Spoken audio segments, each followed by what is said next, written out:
Hi everybody, I'm happy to see the room full again. Thanks for that. So it's our last talk and it will be given by Helio. He's from Brazil, but he lives in US. He works for now for a non-profit organization providing free literacy to students. And he will talk to you about how you can do home monitoring with Raspberry Pi and Ruby. So please welcome him with me.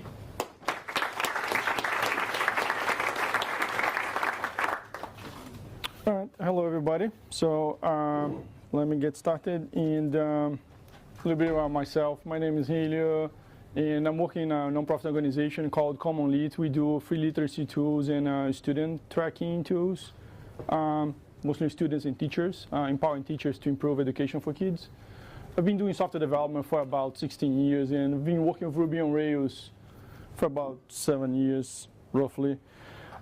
So the agenda of my talk is going to follow these kind of follow these major steps, which is why Raspberry Pi, Parallella, or micro PCs, what is available for you guys to poke around, buy, install, set up, your development environment, and a motion sensor app that I use to monitor my house when I was on vacation. So before I start, let me just ask you a quick question here. I think there is 3 main topics in my talk. One of them is Ruby, the other one is Raspberry Pi and Parallella, and the other one is ghost stories. So who is here, who is in this room is like a Ruby on Rails developer? Can you raise your hand? Who is Raspberry Pi's kind of like stuff? And how about ghost stories? All right, cool. So let me get started. So why Raspberry Pi and Parallella? So there's not a lot of things here in this slide that's kind of serious, but I was curious, I was not bored, and I was indeed doing some renovations at my house. And pretty much all these restarted because of Ray Hightower. I saw one of his lightning talk in a conference a couple years ago talking about Parallella. And I was like, oh yeah, there is Parallella now, and there is Raspberry Pi. I've heard about these things. So one day I'm going to poke around that. So that's how these next chapters of my career started. So what is available? Let's talk Raspberry Pi. You have Pi 0, Pi 1 Model A, Pi 2 Model B, Pi 3 Model B. These are the ones available now.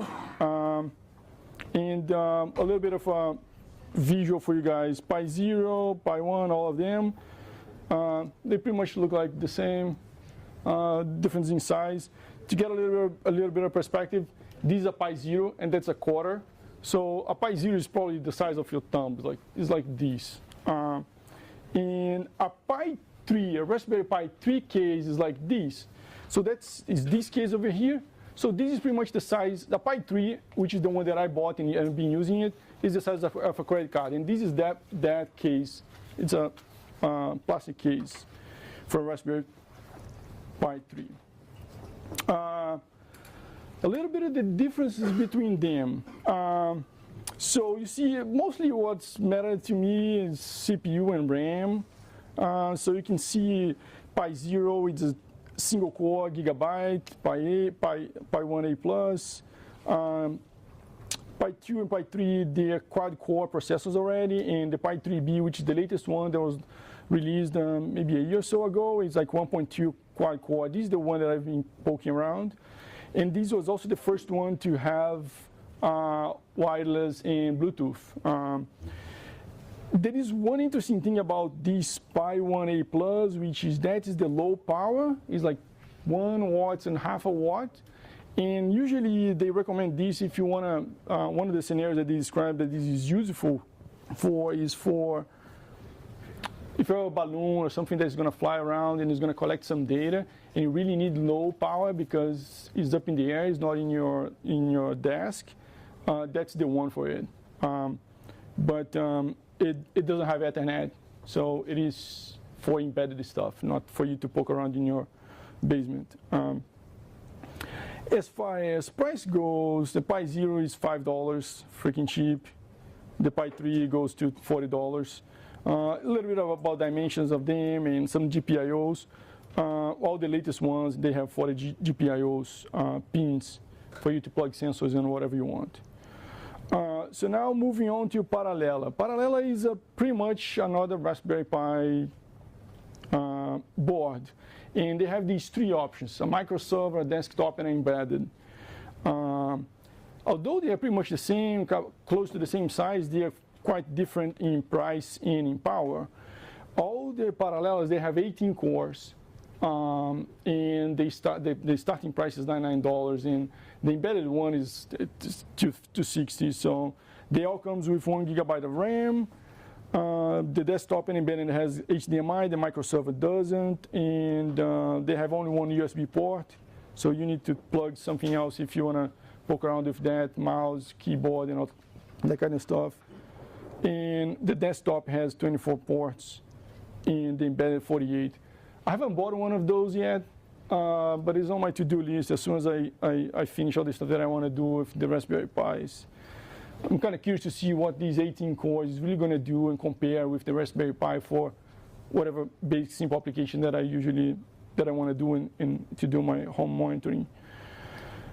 Apart from Parallella and Raspberry Pi, there are other things. So Intel, Asus, all these big PC companies, they have their own version. So this is Intel Galileo.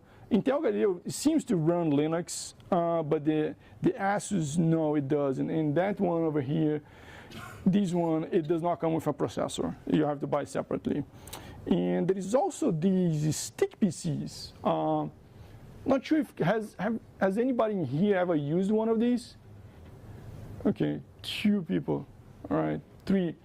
All right, so this is mostly Windows-based, and the way this is an Intel one and this is an Asus one, and the way this stuff is, you plug on the back of your monitor and then you have a Windows, and that's it. So buy, install, and set up. So now let's start getting into the Pi stuff. Where to buy?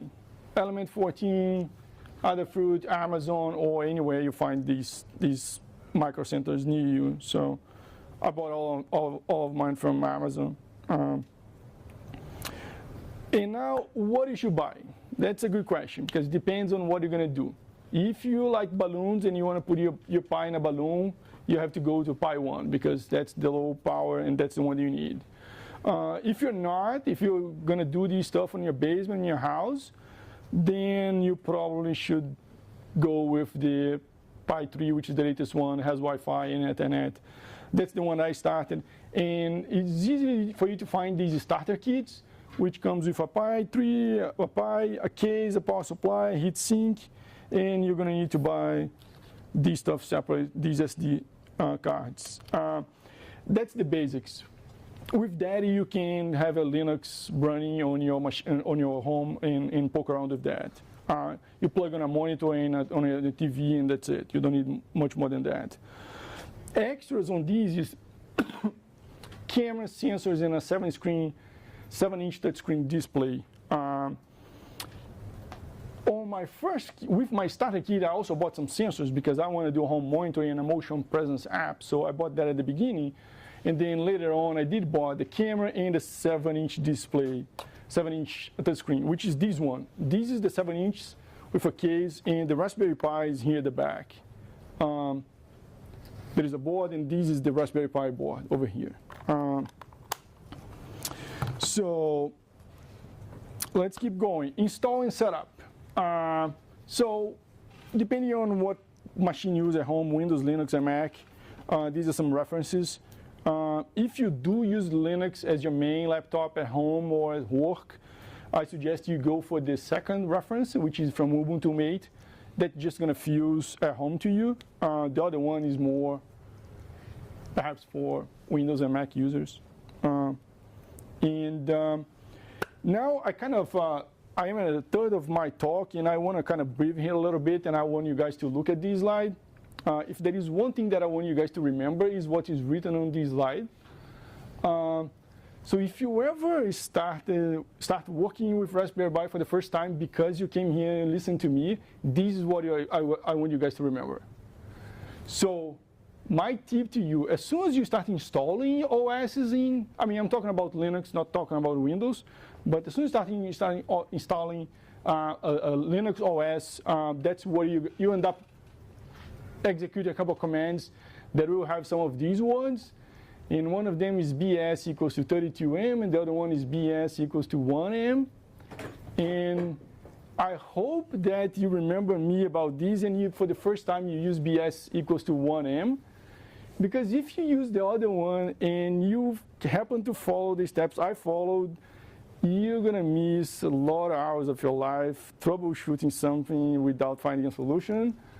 And I think it's related to that BS32M, which is kind of block size 32 megabytes versus block size 1 megabyte. So I bought this stuff. It's like, cool toy, comes at home. You're going to, the family go to sleep and you go to your office to do some work and to poke around with a new toy. And you spend 5 hours in there trying to install a freaking Linux on it, and it doesn't work. And then you go to sleep really sad because your new toy doesn't work. So that's kind of what happened with me from 10 a.m. to 3 a.m. in the morning, something like that. Download. So these are the three main OSs that I would like to try and that I picked at the beginning. So core is just a plain Linux core. There is no graphical interface. Ubuntu Mate is another one that has a nice set of installation steps. Pretty cool. And there is these things, Windows 10 for IoT core. I was like, what? And I was like, okay, I may decide to try. So when I started, I bought only one of these, the SD cards, and then I bought two more. And this is Ubuntu Mate. This is Ubuntu Core. And this is what I'm trying to do with Windows. So it's still my to-do list. So, and the SD is still in the package. So if you are a Mac user and you're going to install one of these Linux machines in your SD card, you mostly are going to run these three commands. A DD list. In those references, you have more step-by-step on how to execute in these and what to do. And I have one slide at the end with all the references, and I'm going to publish these after the talk, and you guys can look around. But basically, you're going to run these three. DD list to find, you're going to, let me go from the beginning. So you're going to download an image, you're going to unarchive it, and you're going to stick a SD card in your Mac. And then as soon as that is done, you're going to run your DD list, which is just going to find what is your SD drive. You're going to do a disk util to mount my disk 2, and then you're going to do this DD, which kind of install that Linux distribution on your SD. And the third one is the one that's going to take a little longer, maybe 20 to 30 minutes. And then as soon as you have your SD card all done with your Linux on it, and you're going to put on the Raspberry Pi, plug in the power, put on a monitor or a TV or anything like that, and you're going to boot. So the first boot will take a little longer, and you're going to be sweating because you want this to work. And sometimes, depending on the Ubuntu that you decide, you're automatically going to extend the file system. If you use Ubuntu Mate, you have to manually do that, but there is a simple command in there in the installation procedures that you just need to run, and it's easy and fast. You may need to do something else, so just follow instructions on the display. You may need to configure a network and create an admin account, the first one that you have. And this is a little picture of my Raspberry Pi, my TV, and a keyboard. So if you look over here, this small display here is actually this box, which is the 7-inch display with the Pi at the back, and that's my living room TV and a keyboard and mouse that I was using. That's what I use for all the stuff that I did for the testing. I plug on my TV because I don't have a HDMI monitor, and I have the TV. So,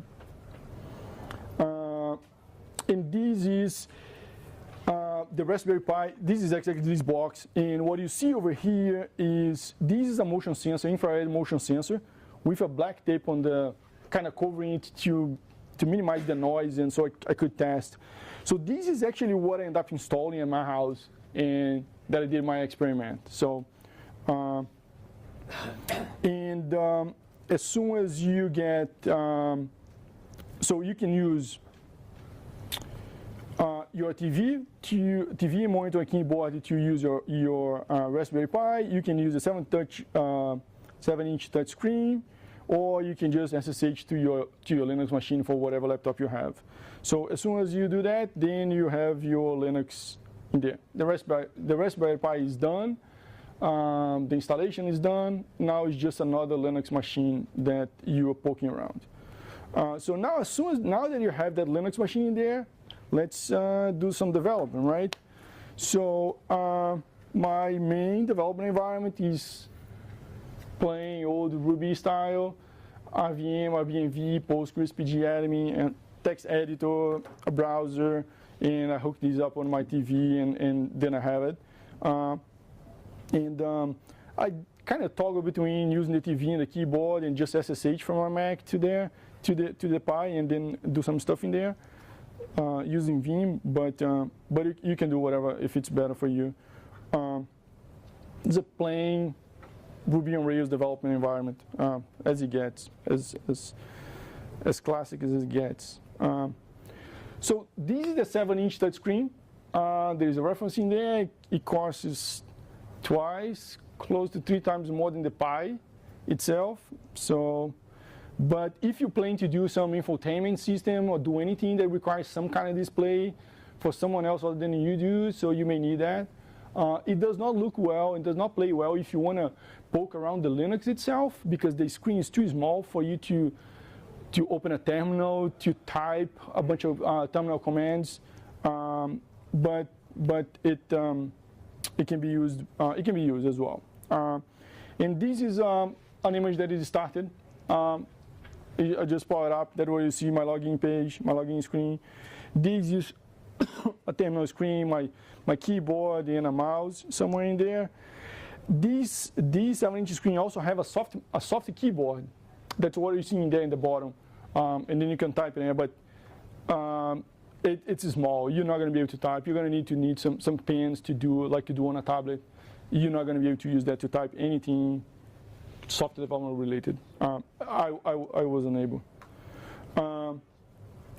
So now let's moving forward. Let's go to our motion sensor app. That's what I was wanting to do from the first place. So that is my hello world for Raspberry Pi. That's the one that I decided to do. And basically what I want about from this motion sensor app, it's pretty simple. Detect a movement, and as soon as you detect a movement, you do something, which is, and then if you go into the Ruby on Rails, Ruby world, is calling an API. It's pretty simple. Sound an alarm, then you go back to the Pi, and maybe you're going to use an external buzzer to do that. Turn on the lights and play the music. Again, you go back to the Pi and interface out.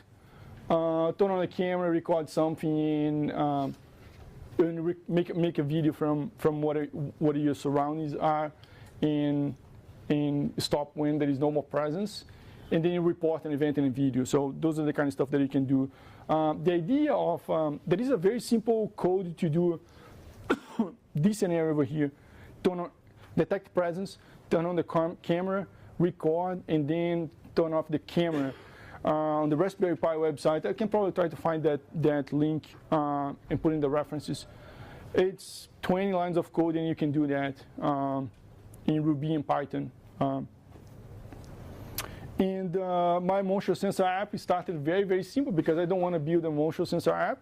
I want to monitor the sensor. But if you look at the data model, just users has locations, sensors, events, and data.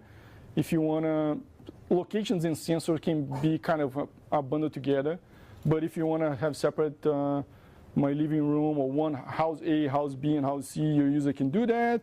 And then each house has a bunch of sensors, and each sensor has the events, and each event has data, which is the video or whatever else data you capture, sound or anything. And I wanted to build this basic app because I want to detect presence at my house, and I want to be able to see that from my cell phone or from outside my house. And I use one of these admin apps on Rails to build this very simple app that just create a sensor and allow me to log in and deploy that to Heroku, and that's what it looks like. That's how I was monitoring my house. And that you do in an hour or something, maybe a little bit more. You build that simple app for you to collect and store the data that's been generated by your sensors by monitoring whatever environment you are.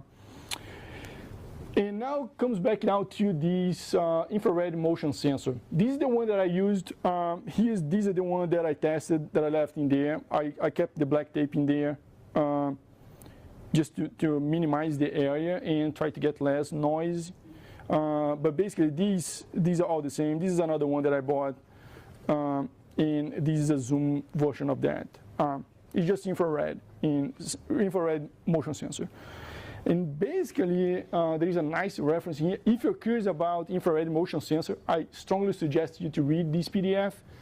It's pretty cool, and that's where I got this picture. And basically, the infrared sensor has two areas, the red and the green, which is the hot and the cold. So when the heat comes through to the hot area, the sensor is going to generate a high voltage. As soon as you leave that and you go to the cold and you leave the area, the sensor generates a low voltage. That's pretty much, roughly, from what I understood, that's how this sensor works. But in that PDF, there is a lot more information about these, and but that's what I thought I was smart enough to share with you guys. And then now, monitoring a sensor. So this is a little bit of code. I use this gem called PyPiper. And the references there is on GitHub, is open source and all of that. And this is a pretty simple Ruby code that actually does my monitoring. Because the one thing that I wanted most is to get this stuff work in my house. So you run these on your, that's what's going to be running on your Raspberry Pi. And basically what it does here is I have my pin-14. My pin-14 is, I don't think I'm going to be able to show this, but it's a GPIO pin where you just put some jumper cables, and these cables here, these connect to the sensor, and the other side goes directly into your Pi. So in that pin-14, that's where the motion sensor is connected. That's where the data is. The other two cables of the motion sensor, one is power, grounded, and data. The data goes in the 14, and then you say, hey, as soon as 14 goes high, throw me an event, and then I'm going to do something. That means that the sensor detects the presence.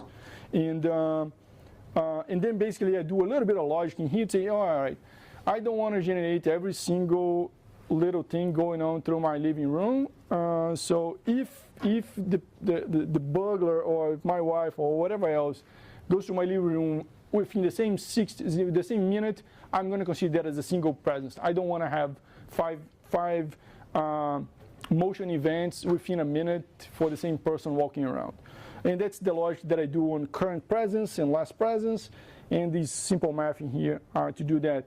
And as soon as I do that, then I'm reporting. I'm going to call that API, the Rails app that I have that has that CRUD app, and also a very basic API, and it does not use any common practice of API, because this is a post and not a get. But 3 a.m. in the morning, I did a get to report that sensor, and everything is hard-coded in here. As soon as I started doing this for real, I hard-coded the Heroku app in here. On the Heroku app, the sensor ID is 1, so these scripts are only going to work for that scenario, because I didn't have much time, and I was just experimenting, playing with it. So, and that's how you monitor infrared sensor. And one interesting thing here now is I'm gonna I think it's really unfortunate. Let me make a side note here. I think it's really unfortunate that now we live in a world that I cannot travel with with all these electronics. I was encouraged enough to board an airplane coming from US to Europe, bringing all these electronics. The maximum that I bought was these. But there is one interesting aspect to all these sensors. every single sensor, regarding whether it's an infrared sensor or whatever other sensor, if they work in a high-low, then your code is pretty much the same. And what you have to know, what the binding between these data being generated in the field in the Raspberry Pi and whatever your cloud system you have is which sensor goes in which pin. And there is a lot of software that you can build to make sure that your Pi, it's a slave and you pull the data from the cloud but to do that, but there is nothing like that on this demo that I have. So let me show you a little bit of sensor. Let me take you on a sensor journey and show you some of them. So that's the classic one that I showed you guys, the motion sensor. This is smoke and combustible gas. I think they actually sent these wrong to me because they seem to be exactly the same. And but they came as two different sensors. And this one, guess which one this is?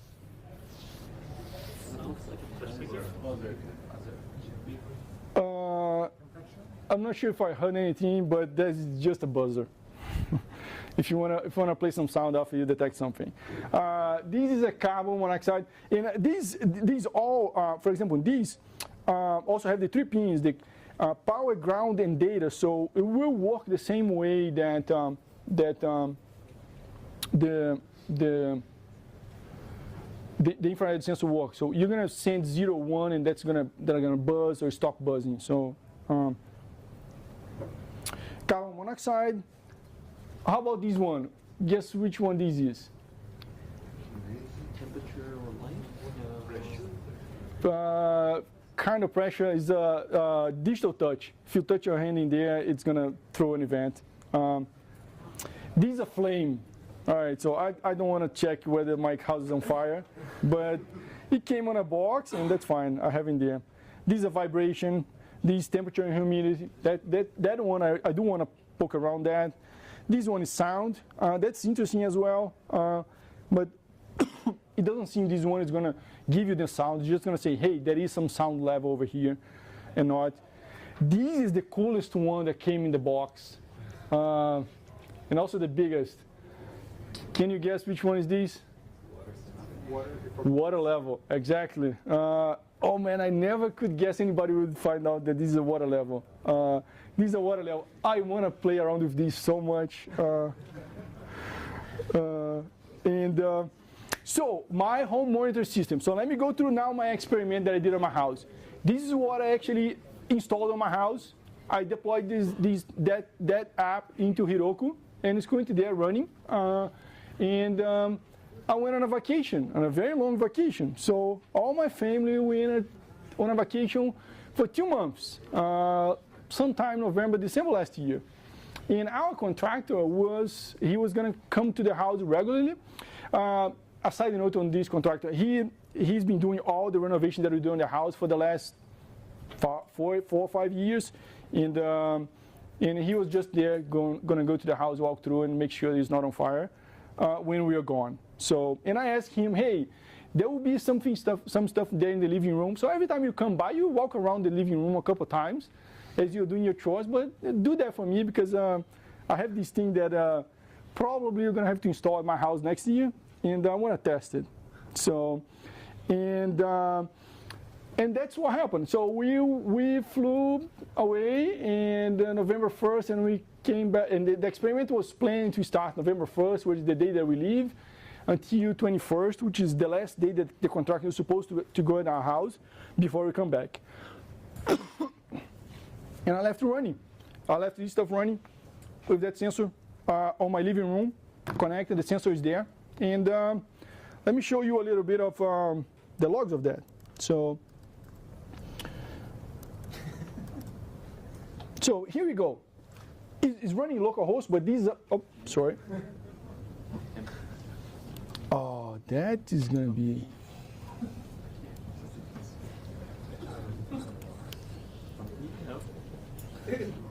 Okay, that is display.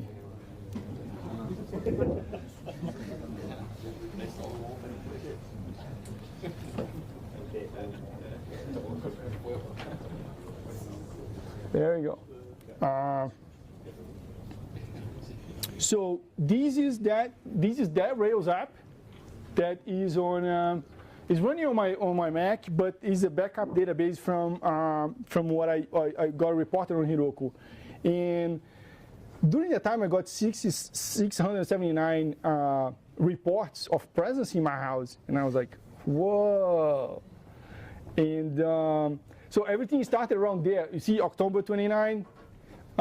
This is probably some test. The first one, I did one, and I did two.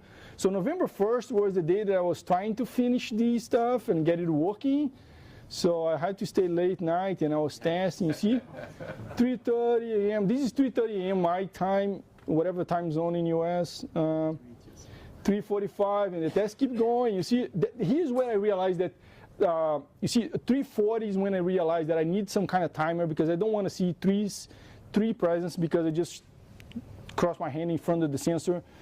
So I'm like, all right, maybe 5 minutes or 1 minute is the time that if you pass here, you detect presence 5 times in a minute. I just want to find out that that happened once. So that's what I did that the 2 minutes, the 1 minute. So November 1st, I kept working, 3:50, 55, 4 a.m., and then 4:20, and then I went to sleep. And 7 a.m., I don't know, my wife, my kids, I don't know what happened. Here's us probably packing up and going on vacation, November 1st, and then November 5 p.m. And let me keep going here. So, oh, sorry, I went too fast.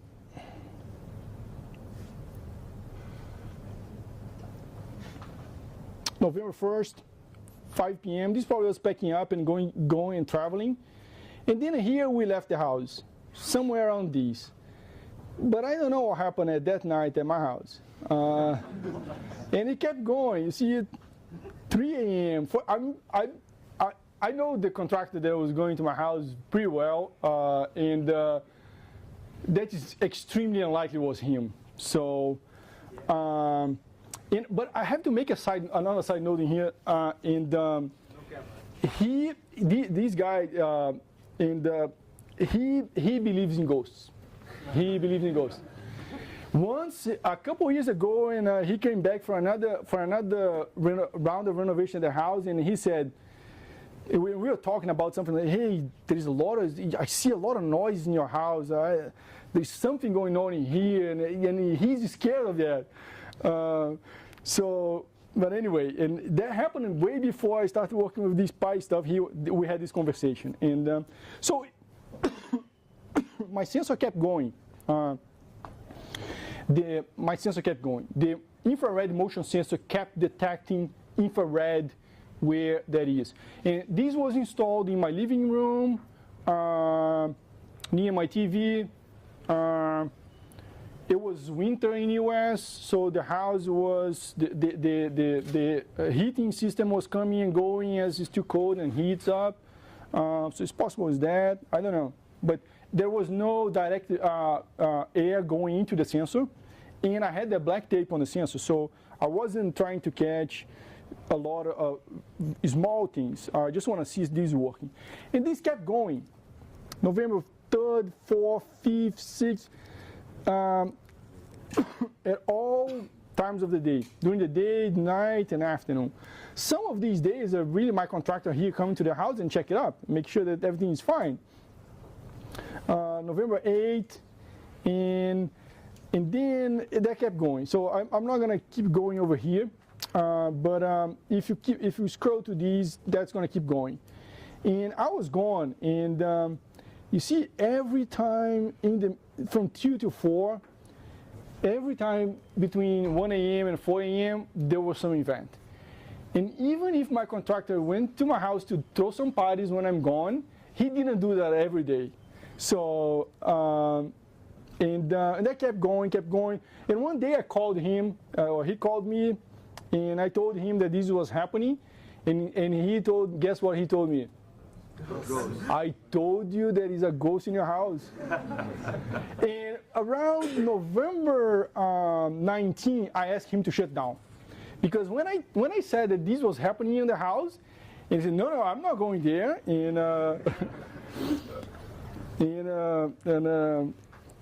it's all right. Go power off that stuff. Go that, unplug from the power, and that's it. I'm done with my sensor, with my my experiment, and it was planned to last until December, but it just took a couple weeks. Now let me display off and come back to my presentation.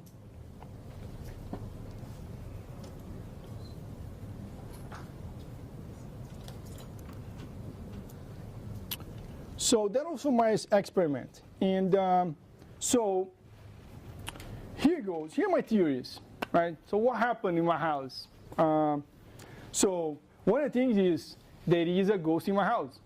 It's possible that that's happening, and that ghost is generating some infrared in my sensor. And as soon as the ghost wakes up and walks through my house, it detects presence, and my sensor is detecting that. My infrared sensor is detecting that. So the other theory is there is an infrared noise near my sensor, which is, I don't know which one is more likely, but it's a possibility. The other possibility is my sensor is broken. That's another thing. It's hard to test. That's not like pushing your code to GitHub and let your CI run your test. That's not how you test sensors. And it's hard to find out whether it's broken or not. But I do suspect this one is broken. Or can be a bug in my code. I work on the code every night from 10 p.m. to 3 a.m. Not every night, but I didn't have a lot of time before I travel. And because I wanted these to leave these running on my house, at my house when I was gone, I didn't have much time. I had to finish by the time I was leaving. And so, but the code is pretty straightforward. Most likely the sensor is broken. Or there is some noise. I don't know. Or maybe there is a ghost. So here are all the references that is throughout the code, the presentation, and that's what I came up here to talk to you guys. So thank you for your time. And if you have any questions, I'll be more than happy to answer. We have 10 minutes for questions.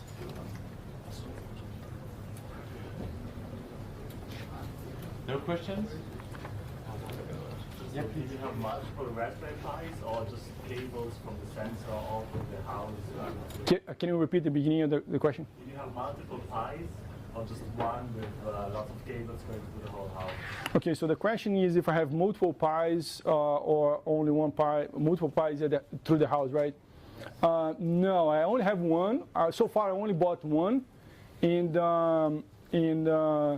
but my idea from my next renovation project of the house is to kind of install maybe two, one at the front door and one at the back door of the house. I'll probably try to do that sometime summer this year.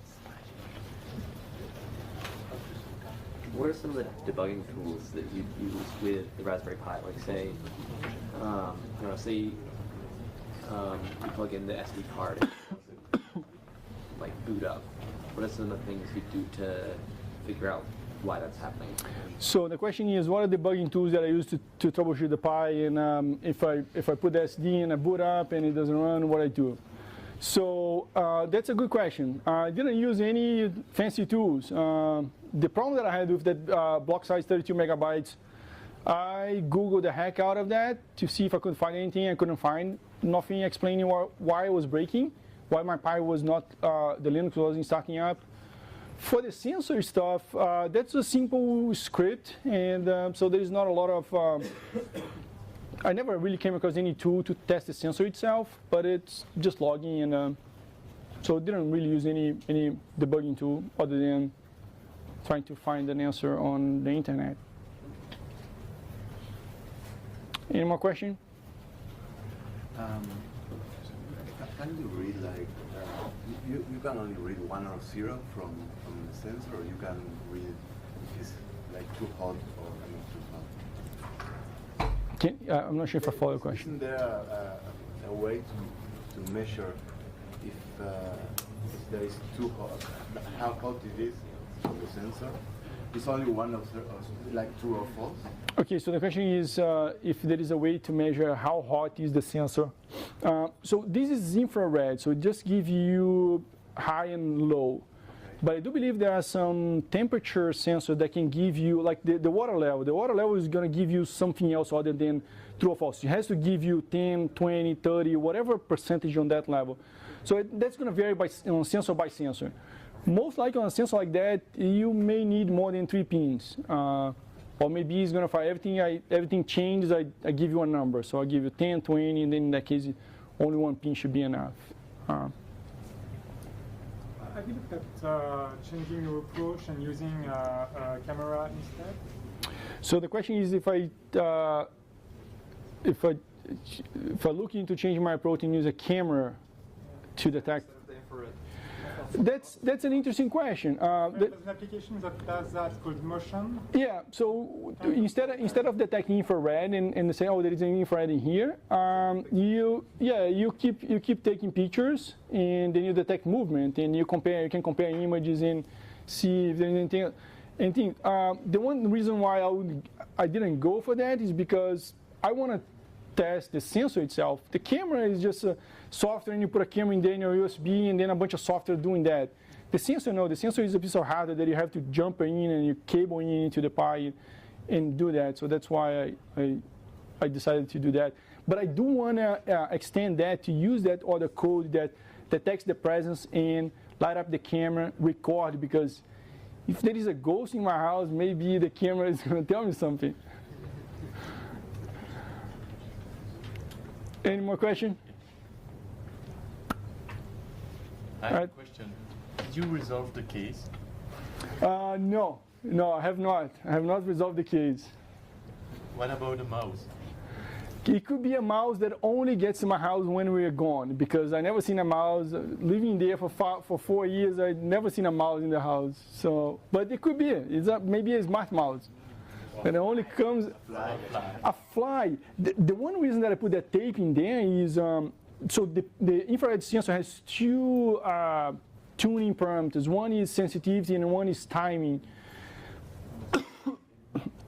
I tuned that really down, but to the minimum sensitivity possible, and I put the tape to try to go around that. So if a fly goes around, it's not going to hit the sensor, but it could be.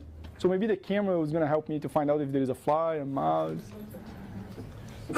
What do you use that rack for? Thank you for asking this question. So the question is, what do I use this rack for?